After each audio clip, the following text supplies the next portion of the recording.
멘탈 강함은 타고나는 게 아니라 선택이라는 사실을 알고 계셨나요?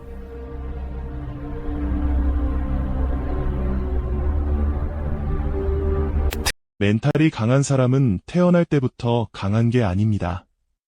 그들은 무너졌던 적이 있고, 흔들렸던 적이 있고, 포기하고 싶었던 순간이 셀 수 없이 많았습니다. 그런데 그들에게는 한 가지 공통점이 있습니다. 같은 상황에서 다르게 행동한다는 것입니다. 오늘 이야기를 끝까지 들으시면 여러분도 알게 되실 겁니다. 멘탈의 강함은 성격이 아니라 선택이라는 것을요. 여러분, 이런 경험 있으신가요? 회사에서 예상치 못한 비판을 받았을 때 머릿속이 하얘지면서 아무 말도 못하고 그 자리를 벗어나고 싶었던 적 있으시죠? 집에 돌아와서야 그때 이렇게 말할 걸이라며 혼자 되뇌던 밤이 있었을 겁니다. 그 서운함과 분함이 며칠이고 가시지 않았던 기억, 누구에게나 있습니다. 또 이런 적은요. 오랜 친구에게 무심코 던진 말 한마디에 상처받았는데 내색하지 못하고 웃어넘겼던 적. 괜히 내가 너무 예민한 건가? 라는 생각이 들어서 내 감정을 스스로 부정했던 순간들 말입니다. 그 씁쓸함이 꽤 오래 남았을 겁니다.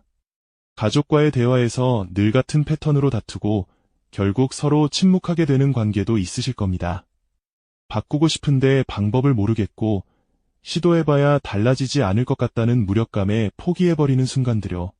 흥미로운 건 이런 상황에서 정신력이 강한 사람들은 완전히 다른 선택을 한다는 겁니다. 그들은 감정이 없어서 강한 게 아닙니다. 오히려 감정을 더 세밀하게 느끼면서도 그 감정에 휘둘리지 않는 방법을 알고 있는 겁니다. 오늘은 멘탈이 강한 사람들이 어떤 상황에서 어떤 행동을 하는지 그 공통점 6가지를 말씀드리겠습니다. 첫 번째, 이 습관이 있으면 흔들리지 않습니다. 멘탈이 강한 사람들은 기분이 나쁠 때 바로 반응하지 않습니다. 이게 단순해 보이지만 실제로 실천하기는 정말 어렵습니다. 우리는 어릴 때부터 감정을 즉각적으로 표현하는 것에 익숙합니다. 화가 나면 소리를 지르고 슬프면 바로 눈물을 흘리고 기분이 나쁘면 그 자리에서 표정으로 드러냈습니다. 그런데 시간이 지나면서 알게 됩니다. 감정을 바로 표출하면 상황이 더 나빠지는 경우가 훨씬 많다는 거요. 제가 아는 한 분은 회사에서 부당한 질책을 받았습니다. 상사가 여러 사람 앞에서 그분의 실수를 크게 지적했는데 사실 그건 그분 잘못이 아니었습니다. 보통 사람이라면 그 자리에서 그건 제 잘못이 아닙니다 라고 반박하거나 최소한 억울한 표정을 지었을 겁니다. 그런데 그분은 알겠습니다. 확인해보겠습니다 라고만 말하고 자리로 돌아갔습니다. 이후에 조용히 관련 자료를 정리해서 상사에게 메일을 보냈고 상사는 나중에 개인적으로 사과를 했습니다. 그분이 말하더군요. 그 순간 화를 냈으면 오히려 제가 잘못한 사람이 됐을 거예요. 감정을 참은 게 아니라 표현할 타이밍을 선택한 거예요. 또 이런 경우도 있습니다. 연인과 다툴 때 상대방이 날카로운 말을 던지면 대부분은 더 날카로운 말로 받아칩니다. 그런데 멘탈이 강한 사람은 지금 너무 화가 나서 이야기하기 어려워. 조금 있다가 다시 얘기하자 라고 말합니다. 이 한마디가 싸움의 방향을 완전히 바꿉니다. 처음엔 참는 것처럼 느껴질 수 있습니다. 감정을 억누르는 것 같아서 답답하기도 하죠.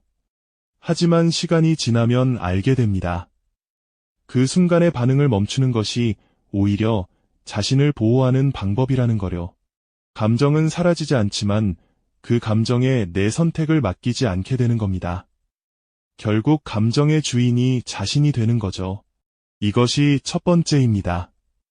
그런데 여기서 끝이 아닙니다. 감정을 다루는 것만큼 중요한 게 또 있습니다. 두 번째, 이 생각을 하면 더 이상 상처받지 않습니다. 멘탈이 강한 사람들은 타인의 말을 곧이곧대로 받아들이지 않습니다. 특히 비난이나 부정적인 피드백을 들을 때 그들은 먼저 한 가지를 생각합니다. 이 말이 사실인가? 아니면 저 사람의 감정인가? 예전에는 누군가 넌 왜 항상 그 모양이니? 라고 말하면 그 말이 칼처럼 가슴에 꽂혔습니다. 잠들기 전에 그 말이 떠올라 밤새 뒤척이기도 했고, 정말 내가 문제인가? 하고 자책하기도 했습니다. 그런데 시간이 지나면서 깨달았습니다. 그 말은 나에 대한 사실이 아니라 그 사람이 그 순간 느낀 감정의 표현일 뿐이라는 거요. 제가 아는 한 분은 어머니로부터 늘 잔소리를 듣습니다. 넌 왜 결혼을 안 하니? 넌 왜 애가 없니? 넌 왜 그렇게 사니? 예전에는 그 말을 들을 때마다 화가 나고 서운해서 어머니와 자주 다퉜습니다. 그런데 어느 날 그분이 저에게 말하더군요. 이제는 그냥 들어요. 어머니가 불안하신 거예요. 저에게 문제가 있어서가 아니라 어머니가 걱정되는 마음을 저런 식으로 표현하시는 거더라고요. 그 이후로 관계가 훨씬 편해졌다고 합니다. 또 직장에서도 마찬가지입니다. 누군가가 이 보고서는 도대체 뭐야? 라고 말할 때 멘탈이 강한 사람은 그 말을 나는 무능한 사람이다 로 해석하지 않습니다. 이 사람이 지금 스트레스를 받고 있구나. 보고서에서 구체적으로 어떤 부분이 문제인지 확인해봐야겠다고 생각합니다. 처음엔 이런 사고방식이 자기 합리화처럼 느껴질 수 있습니다. 남의 말을 무시하는 것 같기도 하고요. 하지만 시간이 지나면 알게 됩니다. 모든 말을 다 받아들이는 건 자신에게 해가 된다는 거요. 타인의 감정까지 내가 책임질 필요는 없다는 걸 알게 되면 불필요한 상처로부터 자유로워집니다. 이렇게 말을 걸러듣는 능력이 생기면 다음 단계로 넘어갈 수 있습니다. 세 번째, 이 행동을 하면 누구도 당신을 무시하지 못합니다. 멘탈이 강한 사람들은 자신의 기준을 명확하게 말합니다. 이것을 심리학에서는 경계 설정이라고 부릅니다. 많은 사람들이 거절을 두려워합니다. 싫다고 하면 관계가 나빠지지 않을까? 이기적인 사람으로 보이면 어떡하지? 이런 걱정 때문에 원치 않는 부탁을 수락하고 하기 싫은 일을 떠맡고 불편한 관계를 유지합니다. 그러다 보면 스스로가 점점 작아지는 느낌이 듭니다. 제가 아는 한 분은 회사에서 야근을 거의 하지 않습니다. 신기한 건 그분에게 불만을 가지는 동료가 없다는 겁니다.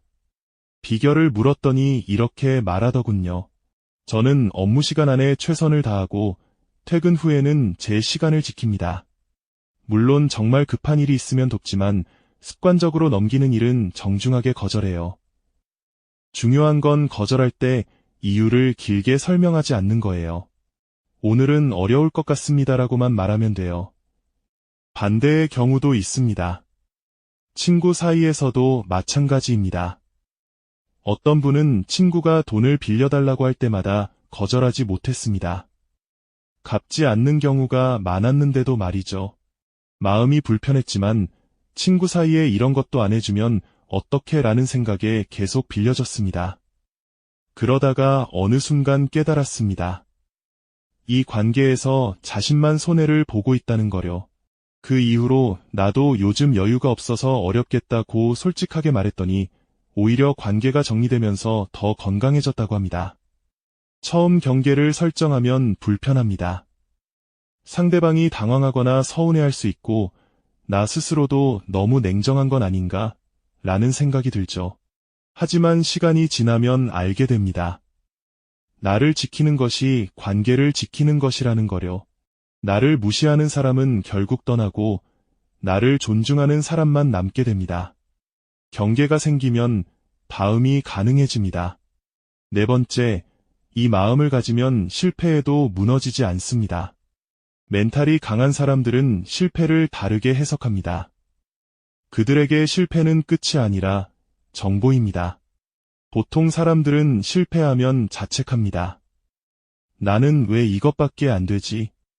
역시 안 되는 건가? 다른 사람들은 다 잘하는데 나만 못해. 이런 생각이 꼬리에 꼬리를 물고 이어지면 결국 시도 자체를 포기하게 됩니다. 제가 아는 한 분은 사업에 3번 실패했습니다. 첫 번째 실패 후에는 이 업종이 나랑 안 맞나 보다 라고 생각했고, 두 번째 실패 후에는 시장 분석이 부족했다고 분석했고, 세 번째 실패 후에는 파트너 선정에 문제가 있었다고 정리했습니다. 흥미로운 건 그분이 네 번째 사업에서 성공했다는 겁니다. 제가 물었습니다. 세 번이나 실패하고도 어떻게 다시 도전하셨어요? 그분이 말하더군요. 세 번 실패했다는 건 세 가지를 배웠다는 거예요. 그걸 다 피하면 성공 확률이 훨씬 높아지잖아요. 또 다른 예도 있습니다. 어떤 분은 면접에서 20번 넘게 떨어졌습니다. 보통 사람이라면 중간에 포기했을 겁니다. 그런데 그분은 면접이 끝날 때마다 메모를 했습니다. 오늘 이 질문에 제대로 답 못했다. 다음엔 이렇게 답해야지. 21번째 면접에서 합격했을 때 그분이 한 말이 기억에 남습니다. 20번의 면접이 연습이었어요. 진짜는 21번째였고요. 처음엔 이런 관점을 가지기 어렵습니다. 실패의 고통이 너무 크니까요. 하지만 시간이 지나면 알게 됩니다. 실패를 피하는 것보다 실패에서 배우는 것이 훨씬 빠른 길이라는 거요. 멘탈이 강한 사람은 넘어졌을 때 바닥을 짚고 일어나는 사람입니다. 실패를 견디는 힘이 생기면 또 다른 것이 가능해집니다. 5번째, 이것을 끊으면 정신이 맑아집니다. 멘탈이 강한 사람들은 비교를 멈춥니다. 정확히 말하면 비교 대상을 바꿉니다. 우리는 하루에도 수십 번 비교를 합니다. SNS를 열면 남들의 여행 사진, 승진 소식, 행복해 보이는 가족 사진이 쏟아집니다. 그걸 보면서 무의식적으로 내 삶과 비교하게 됩니다. 저 사람은 저렇게 잘 사는데 나는 왜 이러지? 저 사람은 벌써 저 정도인데 나는 아직도 여기네. 이런 비교가 반복되면 아무리 잘 살아도 불행하게 느껴집니다. 제가 아는 한 분은 SNS를 끊었습니다. 처음엔 불안했다고 합니다. 세상 돌아가는 걸 어떻게 알지? 친구들 소식은 어떻게 확인하지? 그런데 한 달이 지나고 2달이 지나면서 신기한 일이 일어났습니다. 마음이 편해진 거예요. 남들의 삶이 보이지 않으니 자연스럽게 자신의 삶에 집중하게 됐다고 합니다. 그분이 말하더군요. 예전엔 남들과 비교하느라 내 성장을 못 봤어요. 지금은 작년의 나와 비교해요. 그러니까 항상 성장하고 있다는 게 보여요. 또 이런 경우도 있습니다. 직장에서 동기보다 승진이 늦어졌을 때 대부분은 자괴감을 느낍니다. 그런데 멘탈이 강한 사람은 다르게 생각합니다. 지금 내가 부족한 부분이 뭐지? 어떻게 하면 채울 수 있지? 남과 비교해서 낙담하는 게 아니라 과거의 나와 비교해서 성장점을 찾는 겁니다. 처음엔 비교를 안 하기가 어렵습니다. 비교는 본능이니까요. 하지만 시간이 지나면 알게 됩니다. 남과 비교하면 영원히 만족할 수 없다는 거요. 언제나 나보다 잘난 사람은 있으니까요. 과거의 나와 비교하면 작은 성장도 눈에 보이고 그게 다음 성장의 동력이 됩니다. 비교에서 자유로워지면 마지막이 가능해집니다. 6번째, 이것을 실천하면 어떤 상황에서도 흔들리지 않습니다. 멘탈이 강한 사람들은 통제할 수 있는 것과 없는 것을 구분합니다. 그리고 에너지를 통제 가능한 곳에만 씁니다. 많은 사람들이 통제할 수 없는 것 때문에 고통받습니다. 날씨, 다른 사람의 마음, 경제 상황, 과거에 일어난 일, 이런 것들은 내가 아무리 걱정해도 바뀌지 않습니다. 그런데도 우리는 그것 때문에 밤잠을 설치고 스트레스를 받고 에너지를 소모합니다. 제가 아는 한 분은 회사가 구조조정을 한다는 소문을 들었습니다. 동료들은 모두 불안해하며 이런저런 소문을 나눴습니다. 그런데 그분만 담담하게 자기 일을 하더군요. 나중에 물었습니다. 불안하지 않으셨어요? 그분이 말하더군요. 불안했죠. 근데 제가 구조조정을 막을 수 있는 건 아니잖아요. 걱정한다고 달라지는 것도 없고요. 그래서 제가 통제할 수 있는 거에 집중했어요. 일을 더 잘하기, 네트워크 관리하기, 이력서 업데이트하기, 결과가 어떻게 되든 준비는 하고 있으니까 마음이 편했어요. 비슷한 예로 연인과 헤어진 후를 생각해보세요. 대부분의 사람들은 헤어졌을까? 내가 뭘 잘못했을까? 그 사람 마음을 돌릴 순 없을까? 이런 생각을 합니다.